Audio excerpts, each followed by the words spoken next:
ये बोल रहे थे, हम वहां खड़े अनुज जी, हमको यहां से अनुज जी ही दिख रहे हैं। अनुज कौन है? श्री लक्ष्मण जी, वही दिख रहे थे। और तब मन में आ रहा था कि 14 वर्ष राम वनवासु, लेकिन अगर लक्ष्मण जी नहीं होते तो शायद राम जी 14 दिन में ही वापस आ जाते। और या फिर भरत जी जब गए थे लिवाने के लिए श्री राम जी को चित्रकूट, राम जी शायद उसी दिन ही वापस आ जाते। ये लक्ष्मण जी ही हैं, ये अनुज ही हैं, जिनके सेवा समर्थ से, जिनके भाव समर्थ से, जिनके समर्पण से श्री राघव जी 14 वर्ष वन में रहे। और राम जी बन गए इसलिए बन गए, वन गए इसीलिए बन गए। उसमें बहुत बड़ा योगदान श्री लक्ष्मण जी का है, अनुज जी का है।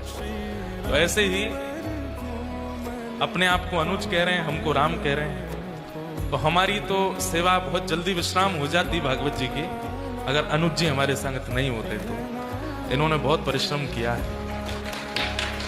अब इन्होंने हमारी बताई, हम इनकी बताएंगे। आप कहोगे महाराज जी यही करना है तो भागवत कथा क्यों किया?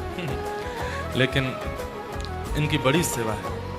गुरु के प्रति निष्ठा कैसी होनी चाहिए, ये आप सबको और हमको भी अनुज जी से सीखना चाहिए।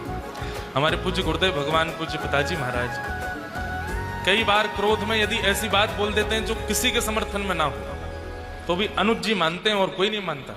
कई बार घर के मुखिया हैं, कभी कभी क्रोध आ जाता है तो ऐसी बात बोल देते हैं कि माता जी, हम सब परिवार के लोग, हम सब कहते हैं नहीं पिताजी ये तो उचित नहीं है करना।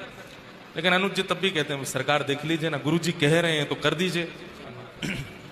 ऐसी आपकी गुरु चरणों में निष्ठा है। और उसी निष्ठा का भाव है कि आज सब संत जन इनको खूब प्रेम करते हैं। भारत के खूब संत जन, रसिक जन खूब इनसे लाड़ प्यार दुलार करते हैं। और हमारी माने तो हम जगह जगह कथा में जाते हैं, घर से तो दूर ही रहते हैं। एक ही इच्छा रहती मन में कि अगर अनुज जी होंगे कथा में तो मन लगेगा जहां भी कथा होती है। लेकिन ये भी अब इतने व्यस्त हो गए हैं कि नहीं आ पाते सब जगह कथा में।